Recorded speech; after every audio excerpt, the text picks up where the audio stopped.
ভিডিওটিতে ক্লিক করার জন্য আপনাদেরকে জানাই অসংখ্য অসংখ্য ধন্যবাদ। আপনারা দেখছেন আপনাদের প্রিয় ইউটিউব চ্যানেল wow007। তো ফ্রেন্ডস, সবাই কেমন আছেন? নিশ্চয়ই খুব ভালো আছেন এবং সকলেই চিন্তিত আছেন। 1 মাস চাকরি করলেই কিন্তু পাওয়া যাবে পেনশন। হঠাৎ চাকরি ছেড়ে দিলেও কিন্তু টাকা ঢুকবে মাসে। তো ফ্রেন্ডস, দেখতেই পাচ্ছেন 1 মাস চাকরি করলেই কিন্তু পাওয়া যাবে পেনশন।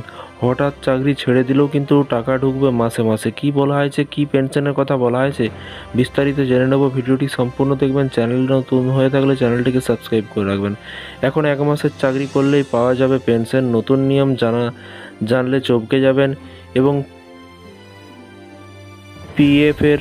পিএফের পেনশন পেতে ন্যূনতম 10 বছর চাকরি করতে হতো।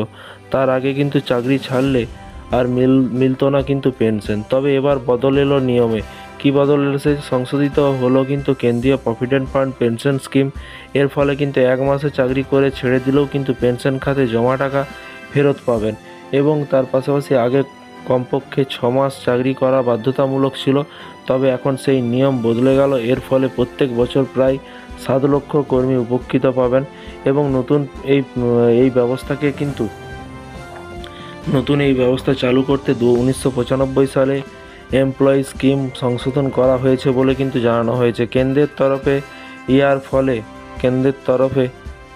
এর ফলে কিন্তু 1 মাস চাকরি করলেও পেনশনের খাতে কিন্তু জমা টাকা তোলা যাবে। এছাড়াও সংশোধন করা হয়েছে এনপিএস। এর ফলে কিন্তু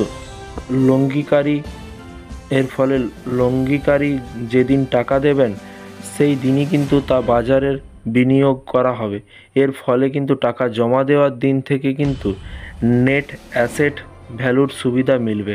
এবং শুক্রবার বেসিক ডিম্যাট অ্যাকাউন্টে কিছু পরিবর্তন আনা হয়। এখন থেকে এই ধরনের কিন্তু অ্যাকাউন্টে সর্বোচ্চ 10 লক্ষ টাকা মূল্যের শেয়ার রাখা যাবে এবং আগে সর্বাধিক 2 লক্ষ টাকা রাখা যেত। তো ফ্রেন্ডস, বিষয়টি বুঝতে পারছেন। পেনশন নিয়ে কিন্তু বিভিন্ন রকম পদক্ষেপ নিতে চলেছে। 1 মাসের পেনশন, আপনি যদি 1 মাসও চাকরি করেন তাহলেও কিন্তু আপনি পিএফের টাকা তুলতে পারবেন আপনার পেনশন অ্যাকাউন্টে।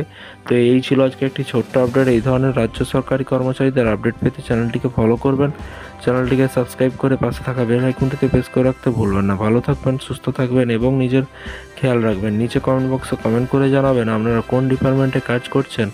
অবশ্যই নিচে কমেন্ট বক্সে কমেন্ট করে জানাতে ভুলবেন না। Thank you.